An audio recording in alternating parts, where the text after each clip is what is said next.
Hello, and welcome to my seminar on SoloQ mentality. My name is Weldon Green, and I'm a sports psychological trainer from the US. I currently live in Finland, and I run a website called mindgames.gg, where I write articles and blog about how sports psychology can be applied to electronic sport. Today, I wanted to talk about basically two different kinds of players. I don't really know who's in my audience today, so feel free to pull out the Q&A app if you're there and send me any questions or comments as I'm doing this. But essentially, I'm going to try to direct this information toward those of you who are trying to play League of Legends mostly for fun and get some entertainment out of it, but it stresses you out to play ladder.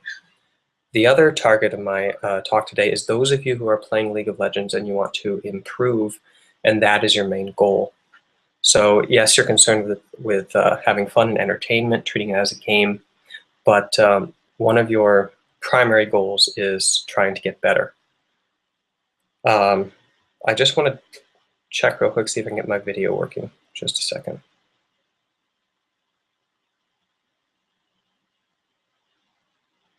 Okay, it looks like all I can do is show you my slides at the moment. So I'm standing here gesturing, if you can imagine that. All right, so let's get started with today's topic. I'm going to talk about the three biggest things that hold people back from being able to ladder in electronic sport. So I'm talking specifically today about League of Legends, but I don't want to exclude people who do the StarCraft ladder or the CSGO ladder as well. And I want to start off with this quote here.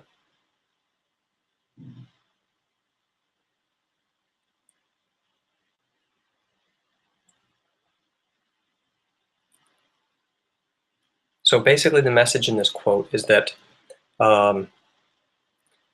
attitude, the extra things that you take into the game, can really affect the outcome of the game mentally for you.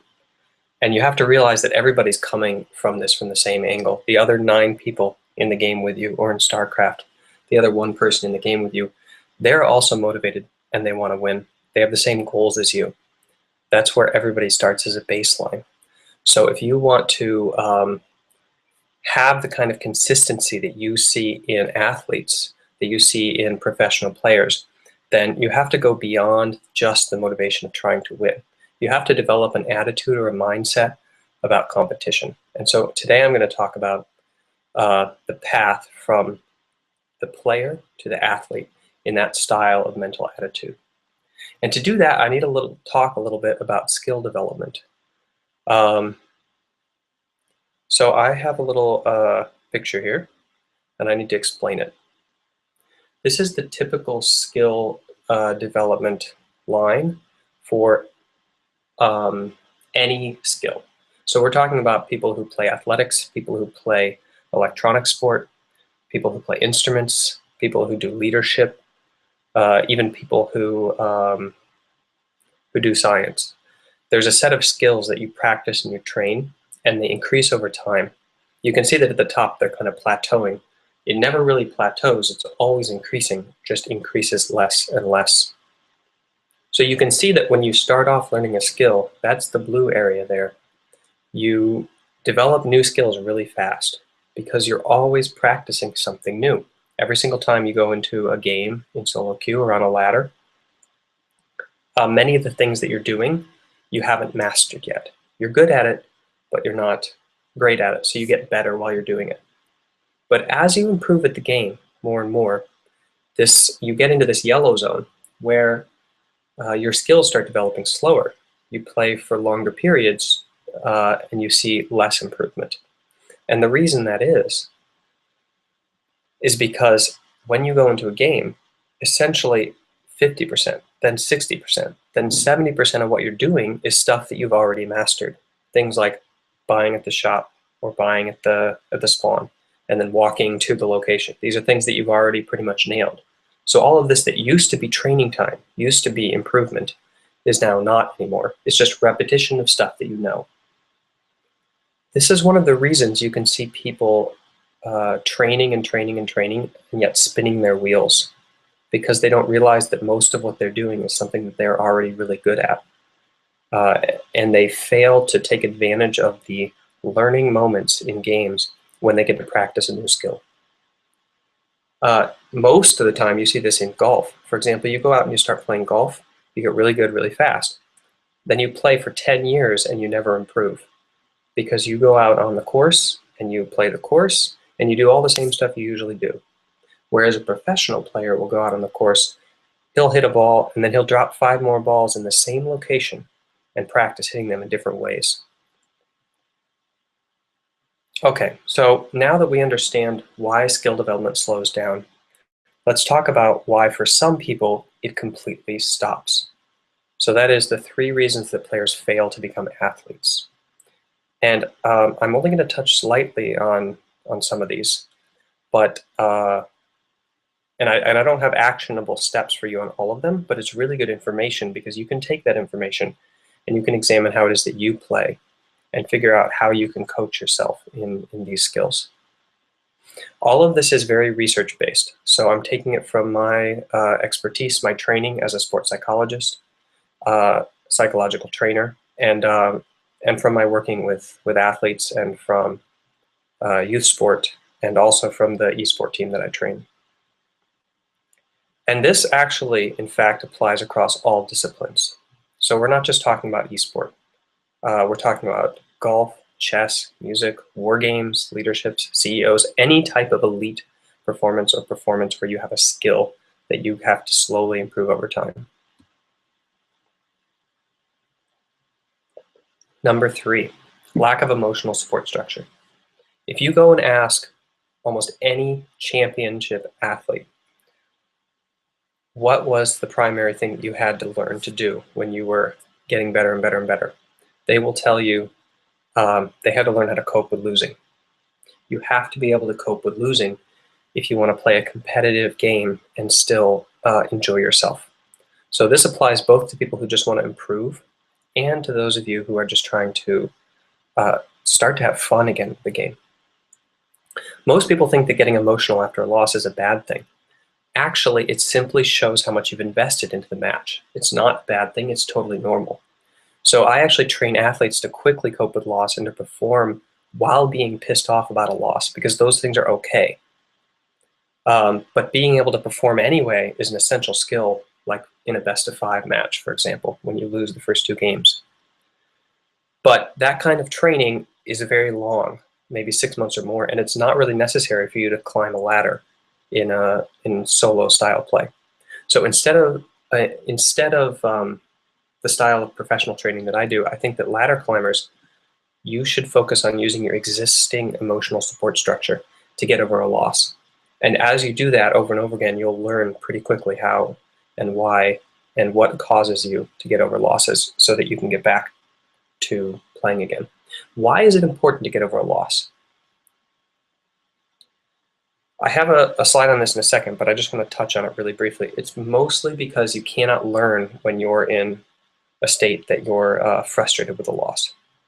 And so if you immediately start playing again, your ability to learn from the mistakes that you're then making in the current match will be limited because you're still focusing on the past. So let me go over 4 things that you can do to take advantage of your emotional support structure and get over the match. So use your support structure. What you're looking for is somebody who values you externally from the game. So some friend, family member, teddy bear. I'm not really judging you, just saying. Something that judges you and your self-worth not based on the esport that you're trying to play. And that's the person that you turn to just like hang out with, talk to, 5 minutes, 10 minutes, message with them, whatever, talk about something besides the game to recover your self-worth so that you can then start examining yourself critically. Because the reason you don't learn after a loss and you don't learn after when you're focusing on a loss is because you're frustrated with yourself usually. And if you keep attacking yourself, your self-worth is just going to keep going down and down and down. You need to build it up so that you can examine yourself critically and say, yeah, I messed up there, and learn from that moment. The other things you can do besides using your emotional support network is to do a hobby, do a relaxation technique, do some sort of physical activity, get your mind, firing with all those neurons, and then relaxed again. And then after all of that, after one of those things, you return to the match with goals to fix at least 2 errors. So you can either recall the match and think of the things that you screwed up, or you can take a replay, look at it, see for errors that you made, and focus on those for your improvement. So if you can't do that, if you can't go into the match and look at where you made a mistake, where you made an error, that means you haven't necessarily recovered fully yet. So you don't have to keep delaying the game. I mean, you can go play anytime you want, but what I recommend is that you practice getting over losses by using the advantages you have in your life, the other things that build up your self-worth, so that you can come back and you can coach yourself. Coaches sometimes really have to be hard on their athletes, and so you have to be hard on yourself if you want to improve. Okay, this is what you get from being able to recover from the loss. So if you have a strong emotional support network, you learn more from losses. These are from findings from research, by the way. You don't blame your teammates as much. You go into matches more confidently. You can train harder and you can train longer. So remember, this is going to be a theme throughout this whole presentation. It's not about the amount of time that you train. It's about the amount of time you spend learning. Time spent training does not equal time spent getting better. So if you have to take a small break just to recover yourself mentally before you go back into it, that's not time lost. That will make your next game even more effective. Okay, so I just covered the third reason that players don't typically make the transition to athletes, that their skills plateau. And this reason actually also helps those of you who are just trying to get more relaxation while you're playing the ladders. And now I want to go over the second one, which I mislabeled to number 3. Sorry about that. This is actually number 2. Just imagine. So a lot of people don't use goals to the full power that they are useful for. In fact, most people don't even set goals at all. And some people set them badly. Here's an example of why it's important to know what it is that you desire ultimately, to know what your dream goal is. Some people don't.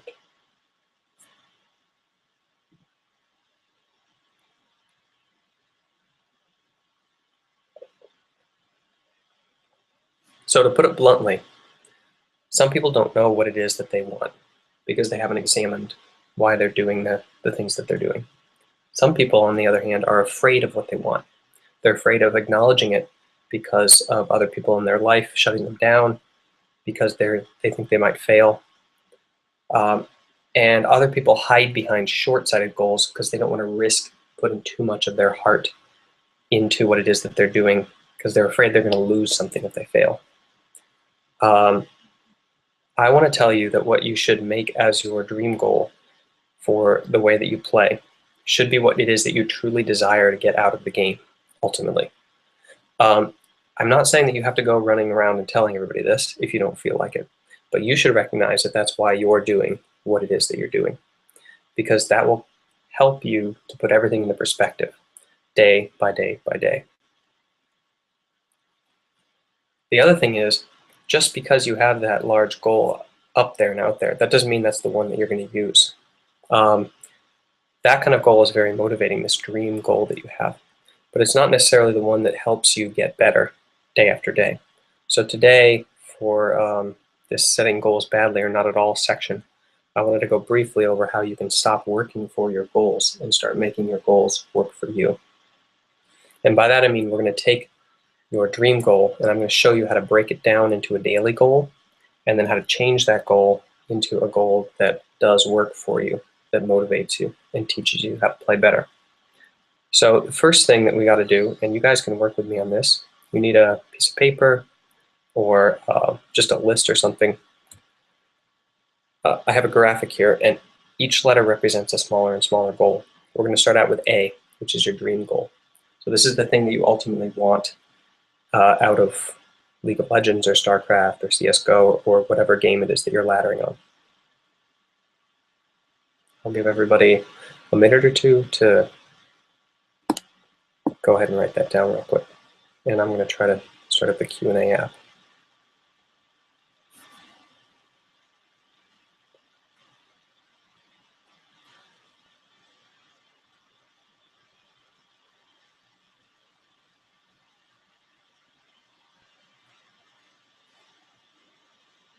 Okay, so while I'm waiting, I'm gonna take a look at these.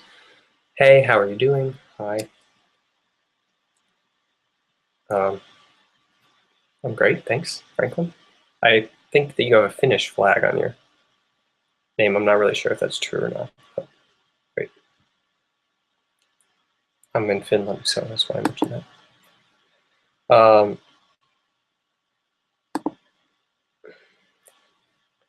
DB Reckonans. I'm showing that my sound is going to the microphone, so if you're not hearing anything, then it might be on your end.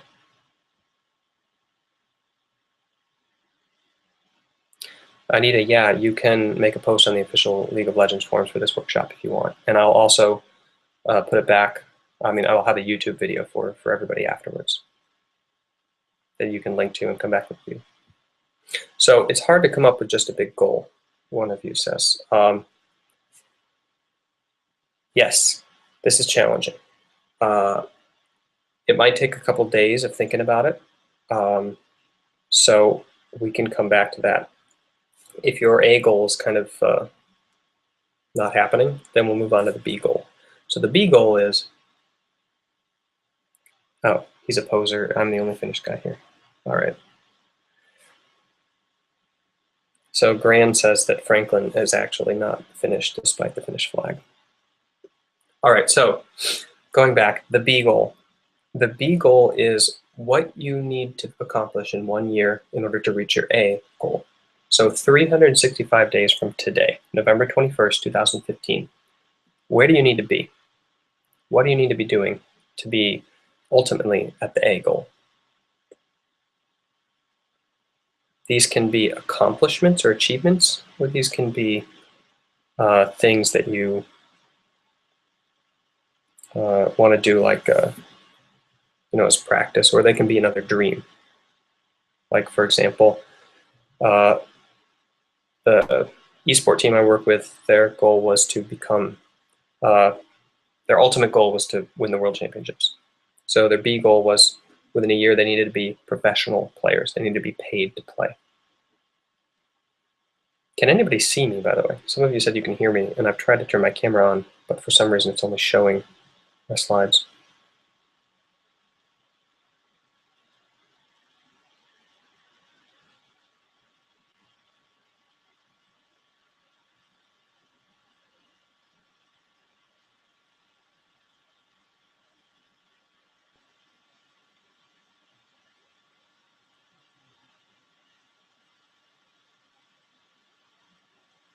Okay, so now that you've chosen your year goal, I'm going to switch to the C. C is your monthly goal.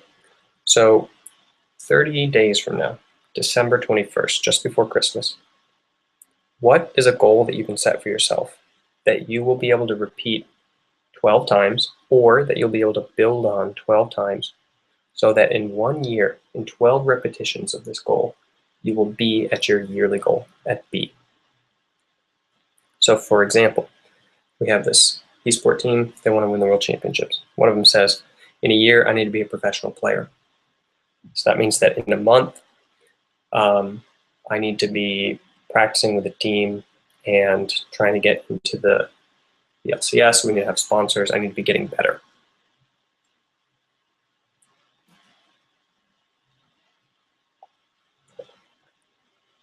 Okay, thanks, Anita, for telling me that you're only seeing slides. I'll stop waving around at the camera then, in that case.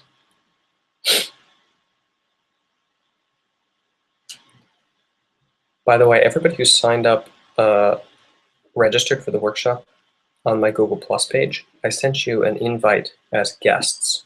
which means you'll be able to join the live broadcast rather than watching the stream. So if you see that invitation anywhere, like in your Google account or your email, I think you can click the link there and it will take you into the live broadcast. I'm currently the only one in here.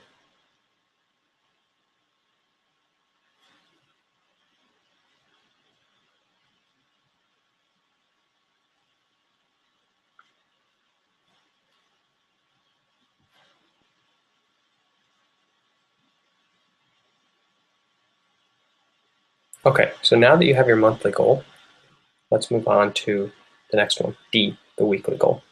So this is 7 days from now, November 28th. What do you need to have done by next Friday for you to be able to complete your monthly goal? So this is something you can either build on 4 times or repeat 4 times so that after a month, you will have accomplished that goal. And remember that it then builds up into the yearly goal.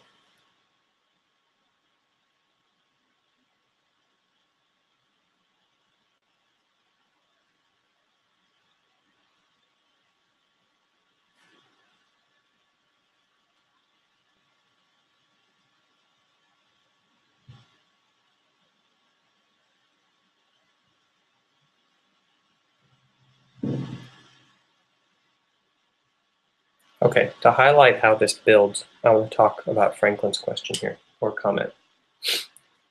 My goal last season, you guys can see this in the Q&A app. My goal last season was to reach plat. 2 weeks ago, I reached it. Since then, I started playing, trying to reach higher with no real goal. Now I'm plat 1, close to diamond. My goal is to reach diamond. I think goals change. Yeah, goals change, and they build. The question is, what is the driving force behind those changes? So your goal was to reach platinum. Why did you want to reach platinum? Was it because you're going to get $700 from a friend for doing it? Was it because you just want to be better? Was it because you want to show people how good you are at League? Was it because ultimately you think you might want to get paid for this? Was it because you just enjoy the competition? So you need to kind of understand the motivation behind your goals so that as you adjust them, as you change them, you can have them changing in the correct direction. It's like this. Your goals are all in the basin of a river that's flowing somewhere. And if you don't know where that river's flowing, you're just going to be bumping into goals one after the other as you're progressing through them with no real understanding of what's going on. But if you climb into a boat and you look all the way down to the end of the river, you see where you're going, you can get out a paddle, you can navigate along with your goals really swiftly down that river because you see where the current's going and how you can navigate through them.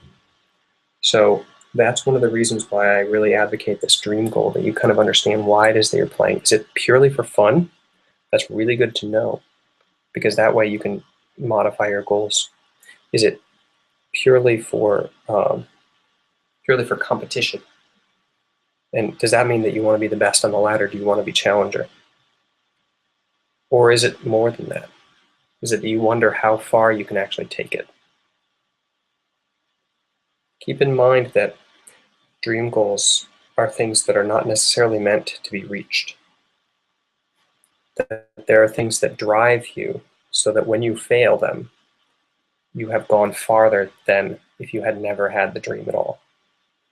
So saying, I want to be one of the best League of Legends players in the world is not audacity. And if you don't tell anybody, if you keep that inside, it's not bragging either. It's just the thing that drives you so that you can get somewhere you want to go. Okay, finally we have the daily goal, E. So now we're going to break down the 7-day goal into step by step by step.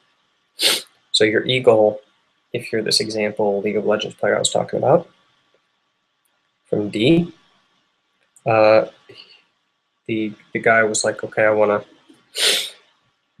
in a month, I want to be, aiming for the LCS, for a paid league in whatever eSport. So his weekly goal was, well, I need to train in SoloQ games. I need to work with my coach. I need to get better. Maybe watch some replays.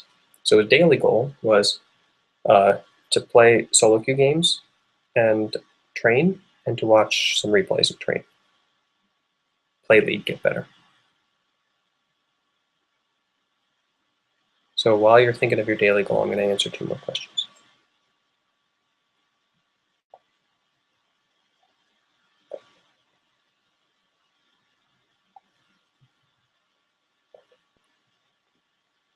Okay, we'll talk about that.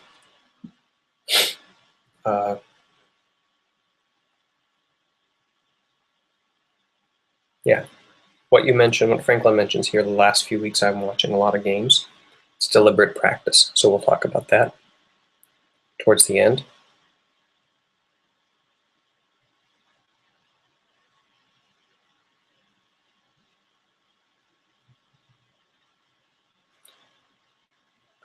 D.B. Reckelman talks about his joy is self-development.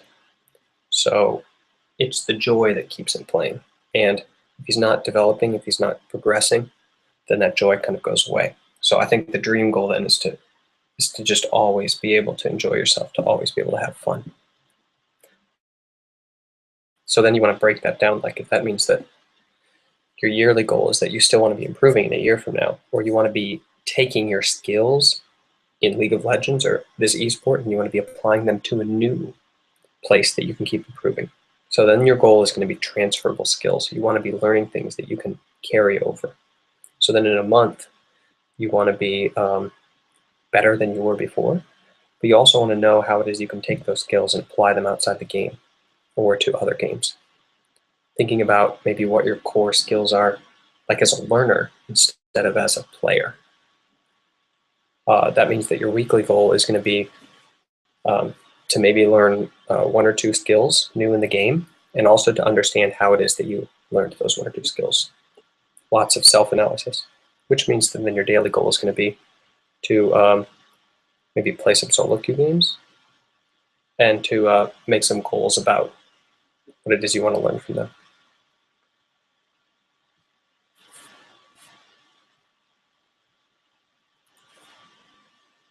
Okay, and now Anita brings us directly into our next segment, which is we have this daily goal, this E goal, and what do we do now? Now that we have broken down these goals, let me describe what we have here. Essentially what we have are 3 different kinds of goals, but all you're seeing is 2 different kinds of goals. What we really have are these dream goals, which are highly motivating, drive us, help us channel our effort. Then we have these step goals. These are goals that humans naturally make because we know that dream goals need to be broken down into smaller and smaller parts so that we can accomplish them. The problem with step goals is they're boring. These are not the kind of goals that get you out of your butt off every day training and getting ready. They are simply systematic, knowledge-based ways of breaking down how it is we're going to reach our dream goal. It's the dream goal that motivates us. The step goals are, hit or miss. They're just things we have to do to get there. So Anita's saying, like, what if we don't do our daily goals? What if we don't have time for them? What if we aren't motivated to get to them? How do we account for that? And that's what I wanted to talk about today. The most important part is taking that step goal, that daily goal that's really short term, turning it into a workhorse goal. Now, this is the secret that takes athletes years to discover that I'm going to share with you today. And that sports psychology has examined how championship athletes use goals, and they've determined that they set these kind of workhorse goals that normal people don't know about. So I'm going to break down a workhorse goal, and we're going to make one out of your daily goal. And the formula we're going to do that with is called SMART formula. We're going to make a SMART goal for you. So let's do that. I need one of you to type in your daily goal so that I can kind of workshop this with you. And now I have to wait for a couple seconds as the video stream catches up and you get this live and can type it into the Q&A.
Okay, I got Franklin's goal.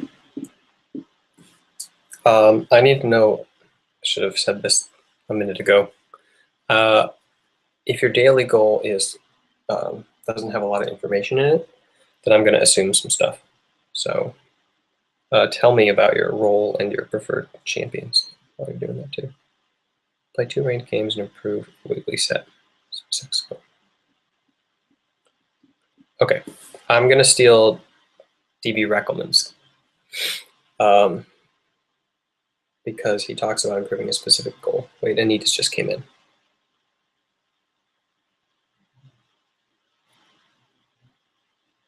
Okay, all of these are really similar, so that's great. I'm trying to think of which one fits best, and I think that Franklin's is probably the hardest to fix.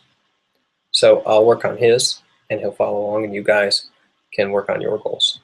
All right, so SMART stands for specific, measurable, attainable, relevant, and time frame. Now let me show how this goes.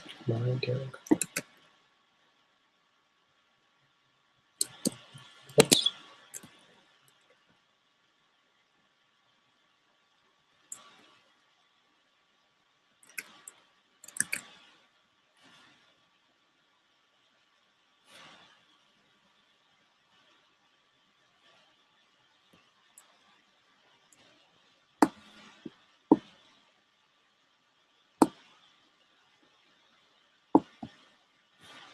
Okay, so here we have Franklin's goal. My daily goal is to reach higher the day before. If not, I try to catch up the day after. Okay. So we want to start out by making this goal more specific. This is the most essential part because how you make it specific depends on you, your role, the champions that you play, the things that you want to improve on, and essentially what your dream goal is. So I think Franklin was like, my dream goal is just simply to reach diamond. So his daily goal is to end up higher ranked than he is the day before, and if not, he tries to catch up.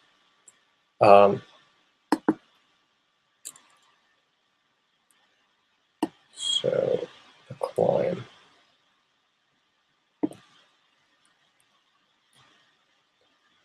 So in order to make this more specific, what we want to do is add mini steps into it. We have to break it down even farther so that these tasks are not so difficult. So the first thing that we do is say, what does it take to reach higher than the day before? Well, you have to win more than you lose.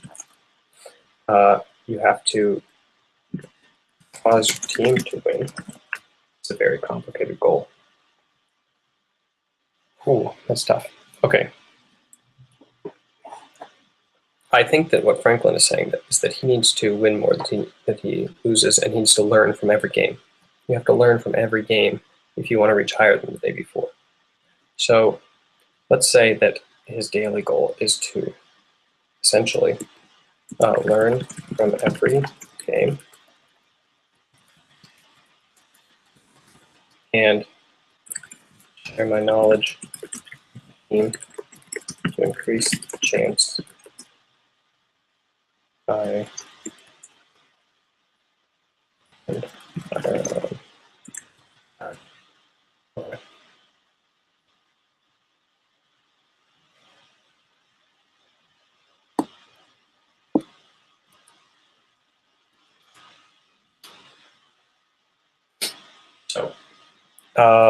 we've made the goal a little bit more specific by looking inside the goal and seeing what particular steps need to be taken to make sure that this goal comes true. Now, his goal is rather hard. If we look at Aircon's goal, I'll handle that in a minute. If we look at Anita's goal, then we see that play at least one SoloQ game and learn from it. Okay, so she has a pretty simple goal. She can break down how it is that she learns from a SoloQ game. Actually, I have to do that for Franklin's goal now because he said I have to learn from a game. So why don't we do that? To learn from a game so I can use the climb. Now that we know that Anita's game goal is essentially the same as Franklin's. And Franklin clarifies, I'm most likely to play support because I think he thinks it's his best role, otherwise jungle. He likes to help his team. Okay. I'm going to go back over here. Say learn from effort, learn from a game. We're going to make this even more specific. Learn from a game. And learn to improve my team's play. We're going to take out the latter bit because we know that that's the ultimate goal of this workhorse goal. So how is it that we learn from a game? Well, the first thing you have to do is you have to go into the game knowing what skills that you are lacking so that you can improve them, so you can train them. So essentially, if you want to learn from a game, you either have to have a replay from the day before or you have to play 2 games.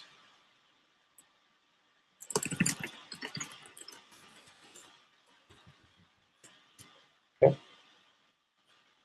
We're going to cut this out because this is I'm going to cut out the learning to improve team play because these are 2 goals. And with workhorse goals, you have to make them specific. You have to make them narrowed down to the smallest possible action. They have to contain at most 1 or 2 actions. So you have to really cut the junk, essentially, get it really focused down. Now, ultimately, what we're going to end up with is something like an achievement from the very common, massive multiplayer online role-playing games where they somehow made leveling up your character fun by creating these achievements. It's kind of similar to that idea. So we want to learn from a set of 2 games. Okay, let's make this measurable. So now that we've made it specific, we want to make it measurable. And before I do that, I want to show you how it is that you can start with your workhorse goal, like deciding whether or not it's good or not. So what I usually do is I give it a report card. So for example, learn from a set of 2 games. I'm going to say, okay, that's pretty specific.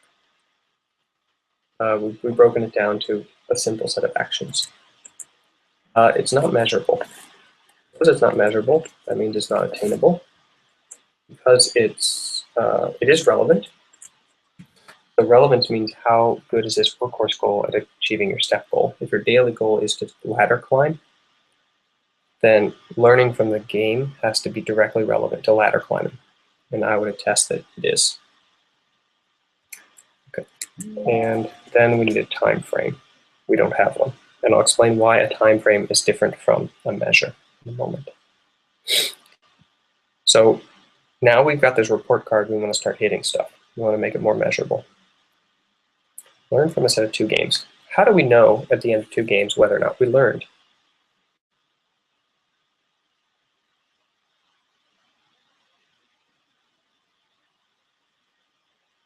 Okay, I'm going to tell you. You have to build it into the goal.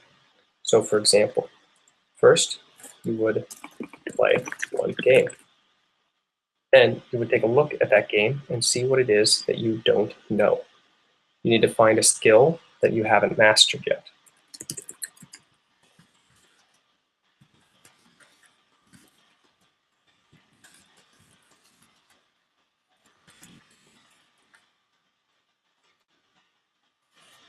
Okay. Now, these generally have to be things that are kind of role or champion agnostic, meaning that you can improve them whether or not you get support or whether or not you get jungle, because you can't guarantee that in just 2 games you're going to get your preferred role. Now, of course, if you have time to play way more than 2 games, then that's fine. You can wait till you get that role again. But for now, let's say that we want to have a skill that is like more kind of out there so that you can improve it in every game. Okay, so examine the game and decide on 1 or 2 skills you have not mastered. Play second game.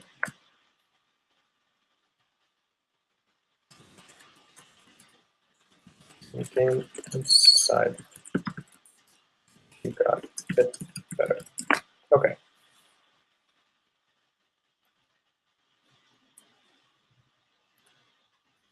So now the game's kind of measurable. We've got these 1 or 2 skills, and we can see the second game and decide whether or not we got it better. But I think we need to make it even more specific, because right now it's still too broad. You don't really know if you like got those skills to be better or not. So I'm going to show you an example of, for example, a Janna player. If you're a Thresh player, we'll use Thresh because Franklin talked about Thresh. So let's say you're a Thresh player. You want to improve your ultimate use. So what you would say is that play one game,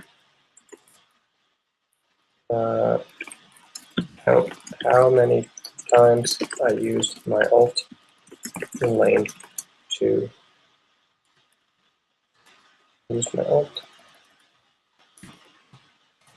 in skirmishes to secure a kill, and how many times I used my ult in team fights.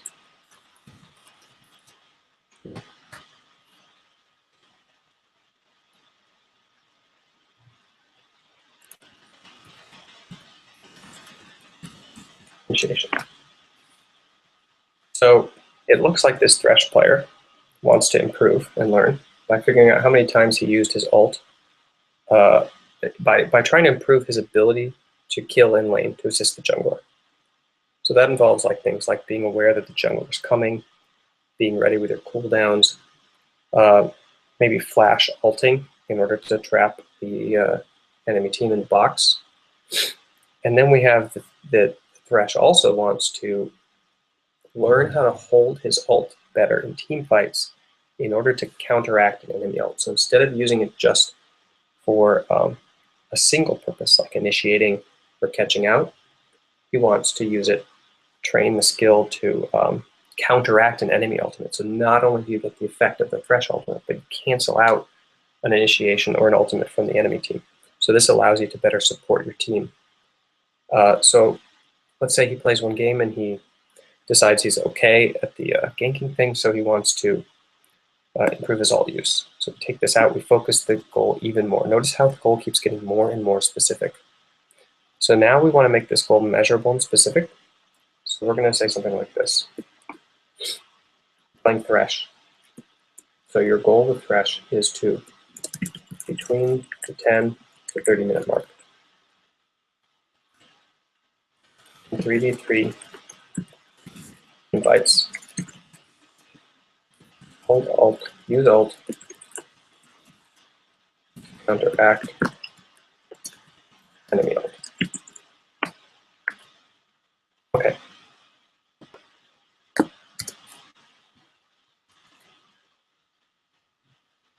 So you're in your second game, you've gotten the Thresh game, you've narrowed this down. Now we have something that's incredibly specific and also incredibly measurable.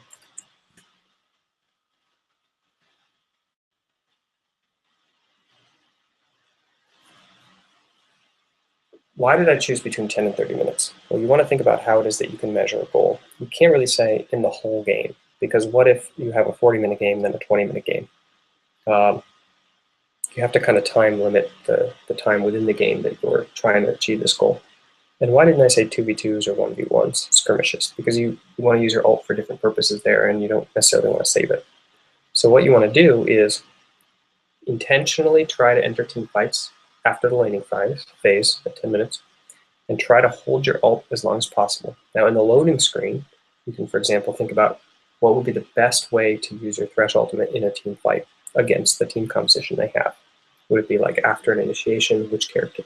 So then you would watch that character in the team fight and you try to time your ult to counteract that. Now this goal is attainable. You can go to the replay after the game. You can count how many 3v3 team fights you had, exactly how many. You can see exactly how many times you used your ult well and how many times you used it badly. And you can count that. And you can say, there were 4 team fights.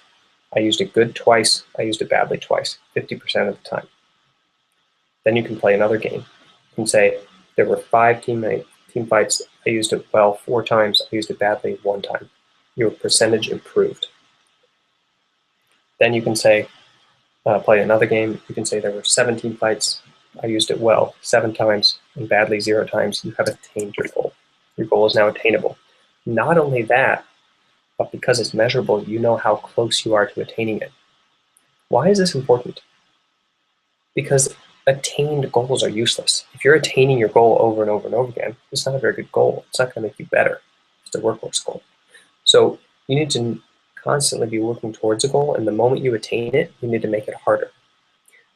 But goals are not motivating if you can't count your progress. Like, that's what goals' purposes are, is to motivate you and show your progress. So that's why you build in this measurement, so that you can see slow improvement toward the goal's attainment. It's like a progress bar. It shows you how far you've come.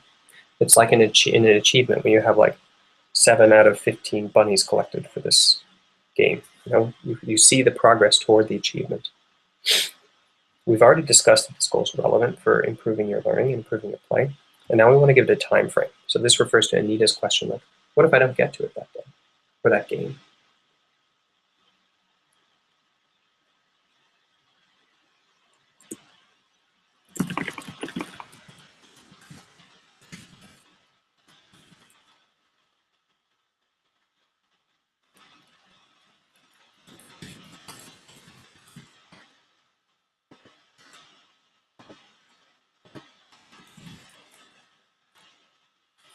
I just put a time frame on this goal. Over Saturday and Sunday, play Thresh games. Now, with a time frame, you have an end date. You have an expiration date. Goals, you don't want to have them sitting around in your inbox. What use is that? They just sit there and loom over you as like another list of things that you failed at, that you haven't achieved in your life. Those are demotivating goals. Workhorse goals have an end date. They have that milk goes rotten by X printed on their carton, so that when you get to that end of the time frame, you throw it out. You say, oh, didn't get to that. Time to move to the next one. Time to look to the future. Time to be moving forward. Don't dwell on the past. So you want to set these goals, and you want to either attain them or chuck them. And if you chuck them, keep in mind that it's probably because they weren't that well suited. So you can make the next one even better. Got a time frame. Check. All right, that's a simple example of how to SMART goal. I have detailed lessons in this same exact procedure that I'm going to be putting up on their website and launching sometime this month. So go ahead and take a look and check out mindgames.gg. These online classes are going to be free, and I'm going to put up this goals class as well as a class on focus and relaxation. But I got to write them, so give me a few minutes, or a few weeks. If you want, you can subscribe to my mailing list on the website, and it'll just tell you when the classes are ready. All right, I'm reloading my presentation. So that is about as in-depth as the smarting thing as I can go over, is to give you one example and leave you with this acronym. And like I said, you can take a look at my website, or you can message me on there by email using the contact form anytime. So for now, I'm going to move on to the final reason that that players typically plateau or don't make it to that athlete level in the game, and that is that they don't practice. They don't practice correctly. And now I'm going to come back to that point I made at the beginning, which is that time spent training is not equal to time spent learning. Here's a quote about that from one of the more famous violin trainers in history.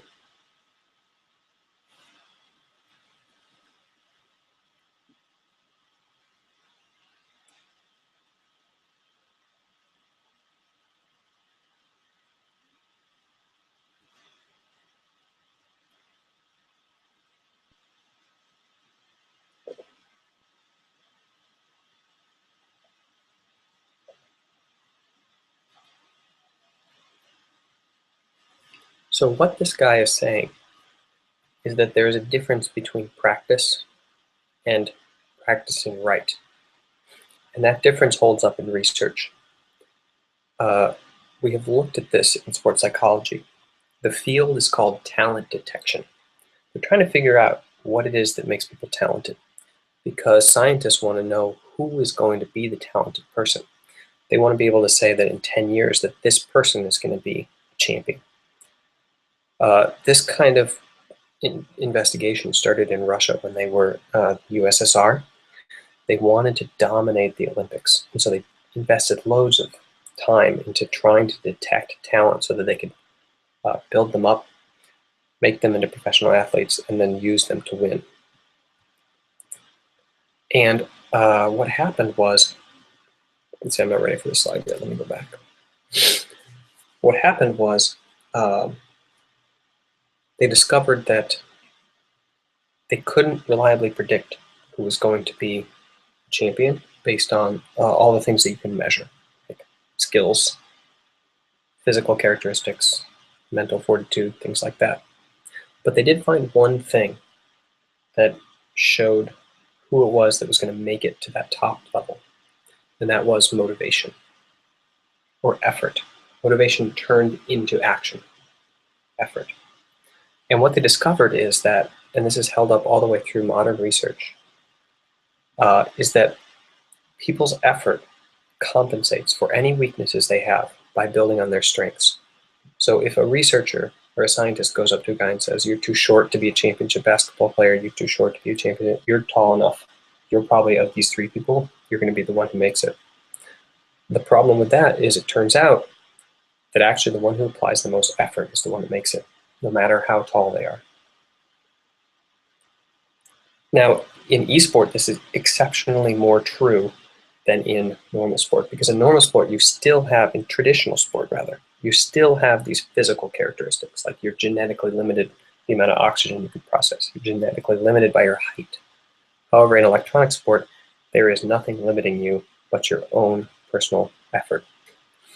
And so today I want to talk about how to translate that effort into games, because you can spin your wheels all you want. If you're not getting better, it's because you're practicing wrong. And practicing right is called deliberate practice. It is the most important element for improvement of all the things that I've been talking about today. And to explain what it is, I need to talk again about the plateau. So how many of you have ever hit a plateau where you just like played for a while and nothing happened? You didn't feel like you were getting any better. And then I want you to think about, how is it that you overcame that plateau? Was it, well, I'll let you think about it. I'm not going to give you examples, but go ahead and type in the Q&A app. Like what kind of mentality or action or thing happened that caused you to overcome that plateau? Okay, thanks, Anita. She says, actually, she's hitting a plateau right now, so she hasn't really gotten over it yet. Sorry if I'm getting the gender wrong. There is no gender in Finnish, so I'll just say Hen is hitting a plateau right now, so Hen hasn't really gotten over it yet.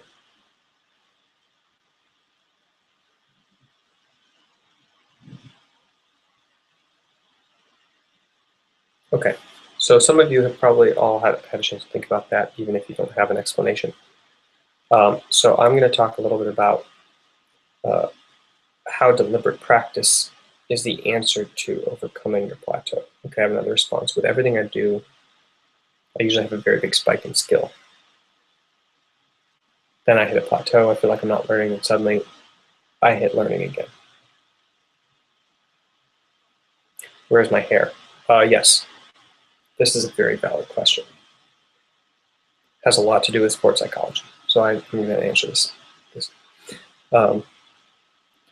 My hairstyle is one of non-caringness, so I just let it grow, and after a few years, it's usually like about this long or so, and then I cut it all off, go monk style, like shaved head, and then it starts growing again for some reason, and then it keeps growing until I get annoyed with it. The last time I shaved my head was because my son was swinging back and forth like Tarzan on it, so there it goes. All right, Anita has confirmed that I'm using the correct gender with her. All right. All right, so do you remember this image that I showed you at the beginning of the presentation? This is the skill development line.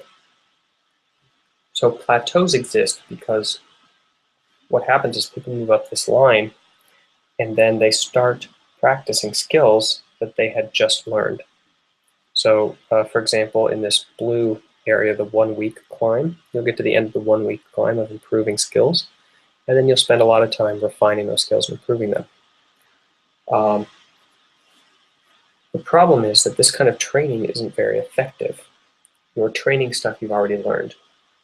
So this is what I was talking about when you're a golf player and you go and you get good enough at golf to play a round of golf, and you go out and you just play rounds of golf over and over and over again. You never improve. What's going on? You're not practicing smart. The best example of deliberate practice that I can give is when Faker, who is the world season 3 world champion, mid lane player from Korea, he came to the US to get ready for the world championships 2 years ago. I guess this was 1 year ago, actually. And he started playing SoloQ on a new character to prep for his matches. And he gave a master class on how to deliberately practice. For example, let's say you spawn from the fountain and you're walking back to lane.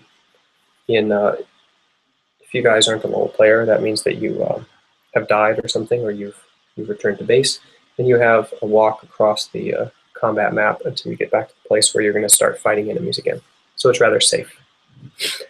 Most people not only check out kind of when they do this, or they watch something else on the map, but they've also mastered this walk. Like, it's not something that you really need to practice a lot. So actually, a lot of the game is like this. As you learn skills, soon 60% of the time that you're playing the game, you're practicing stuff you already know how to do. 70% of the time, you're practicing stuff you already know how to do. When you're a professional League of Legends player and you're doing like a solo queue game, I would say that sometimes something like 90% of the time they're practicing stuff they already know how to do. So of course they're not improving, because remember when you were improving the most when you were a complete beginner and every single day you were more amazing? That's because everything you did, you were not a master at yet. You weren't really good at it yet, so you just kept improving and improving and improving. So you need to recapture that ability to turn everything into a practice. So let me go back to Faker. What did he do? Well, he was playing Riven. This is a character that has a series of combinations with animation canceling in them that makes them happen faster. So when he was going back to lane, he was practicing his animation canceling using his cooldowns. Every single time he got to a turret, he timed his third jump on his Q ability to jump over the turret, because he was practicing jumping over things. This was a new change that they made to Riven at the time, so people weren't super good at it. When he spawned when there was a creep wave, he would practice using his ability to weave in and out of the creep wave when he was doing that. Now you might say, oh, okay, but I have mana and I can't practice my cooldowns because I'll go to lane and I'll be at a deficit. And my response to that is that, what do you need your mana in lane for? If you're better than the person, then you don't have much to learn from them anymore. So what you need to do is make everything that you can training. Think of it as a handicap. So what, that you got to lane with less mana than you needed, or less than full mana. While you were going there, you were training your cooldowns and your combos. So you were doing the combo and then continue to walk lane. When your cooldown's up, you do it again. Every single time you're in lane and you have a chance to learn something, you should do it. Never stick with what's comfortable. Always find a way to discover that element on the edge of your capabilities, enhance that, and repeat it until you're good at it. That is what deliberate practice is. So, time spent training versus time spent learning. How do you do this deliberate practice? How do you make sure that it's happening? One of the best ways is to use workhorse goals to drill, because as you saw from the workhorse goals that we did, they are very good at like making you try to attain them, and then you improve them. Once you attain them, you improve them. So you're constantly working on like a particular skill as you go. The other thing is deliberate thinking. You want to start thinking about the game a lot. So if you're watching replays, like Franklin said he was, that's a great start. That way, when you're doing a skill in the game that you've already mastered, such as walking back to lane, you can be training something else. Like, for example, this is a recommendation I gave to a pro player.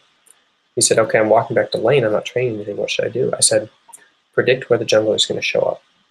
Look at the map and just say, where is he going to be the next time he pops up? And then watch for that and see if you were right. So you have to like remember where he came last. You have to predict like the sort of path he would take. You have to remember how much HP he went into the jungle with. You have to think about what kind of style he's exhibited so far, what camps he's liable to hit. And then you have to say like, I have a sense he's going to pop up here. See if you're right. That's training. It's mental, deliberate training. The other thing you can do is make sure that you are practicing your focus, your concentration. So to highlight how important focus is, I want to talk about why it is that Koreans historically rule in eSport. The reason that they do so is because they have more effective training.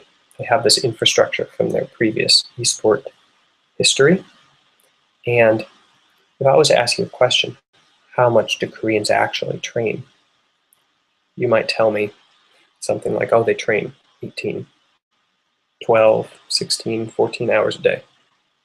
And I'll tell you, I think that they train close to 6 hours a day, because that is how long research has shown that you can effectively focus and concentrate the maximum human limit of the potential to focus in a day before you go back to sleep and like recharge your mental batteries. So this 100% focus that they are able to accomplish, they can do that more often because they train it more often. You can't always get in the zone, totally focused on the task, but if you can, you perform really, really well. So athletes are always striving to increase their ability to concentrate. Now, Western teams probably train anywhere from 2 to 3 hours a day, because most of the time their training is very ineffective. They aren't concentrating on the task. They aren't practicing their focus. So if you're wondering like, okay, pretty much everything in this game I've got figured out. Like I'm playing a character I've mastered. I'm playing in a lane matchup I've mastered. We're winning, we're way ahead. What in the world can I do? You can train your focus. There is no such thing as like not being able to win more. So if you're winning, what most people do is they just relax and have fun. But if you still want to learn from that, of course, relaxing and having fun is great. And in fact, it helps you recharge your mental batteries. So that might be a good thing to relax and have fun. But let's say you're a little pissed because you actually wanted to have a game where you learn something. So what you do is you try to focus 100% on your play. You try to not be just winning. You try to be perfect. You try to be absolutely in the moment and on fire, focusing on the task you're doing, which is to achieve the goal that you're setting out to do with your character, to achieve perfection in play. That way you win more and more and more harder. You see this a lot with Samsung Galaxy White, which is a Korean team that just won the League of Legends World Championships. When they are against an inferior team, they typically win by a margin larger than any other team. The reason is because when they're ahead, they don't relax their mental focus. They actually are able to maintain it. And that is a clear indication to me as a sports psychologist that what they've been doing is training their mental focus and ability to concentrate. So that's number 3. Number 4, know when you're on vacation. So just as important as focusing on the task and training that concentration is knowing when you're taking a break from learning, because you have to be able to recharge your mental batteries. You have to be able to take a break, rest, and then go back. So you need to know when a game you're playing is for fun and for being on vacation and for entertainment, and when a game that you're playing is actually a game that you want to learn in. Because if you're trying to have fun with the game, then you should just enjoy it, whether you win or lose. And if you're trying to focus and concentrate on a game, you should be able to learn from it, whether you win or lose. So the goal is to kind of develop that mindset.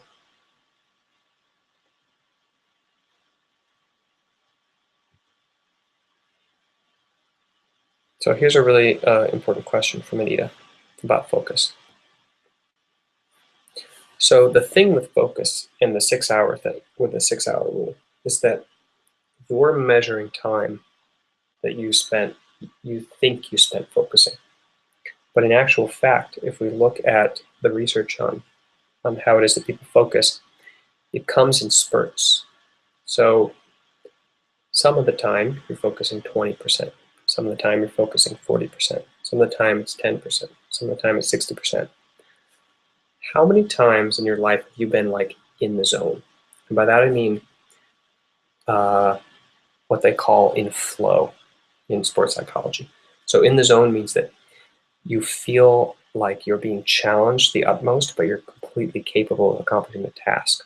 A lot of people experience some form of like feeling like time slows down in this moment. Like they can see themselves moving maybe from ahead or from above them. And they can clearly know already before they even do the action that it's going to be successful. And then everything that they see is very slow and controlled and perfect. And they feel like movement is easy, thinking is easy. This is called in the zone, and it's a moment of pure 100% focus and concentration.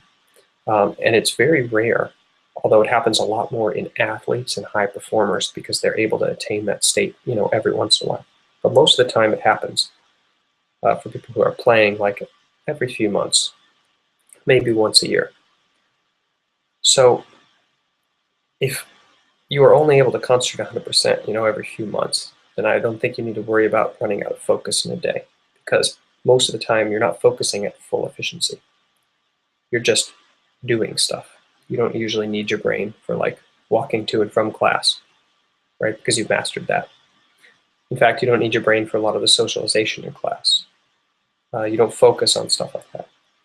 A lot of times in lectures, you're not focused on what's happening. You're just like taking notes and kind of learning and stuff.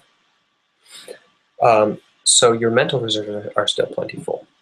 But if you really think that you're spending too much time focusing in a day and you're kind of running short, you feel like you can't focus on league because you don't have the mental reserves left, then what you need to do is increase your deep sleep. First of all, because that is the thing that allows you to focus during the day. If you don't get deep sleep, you can't actually recharge. You also can't drink alcohol in the evenings because that actually interferes almost 100% with your deep sleep.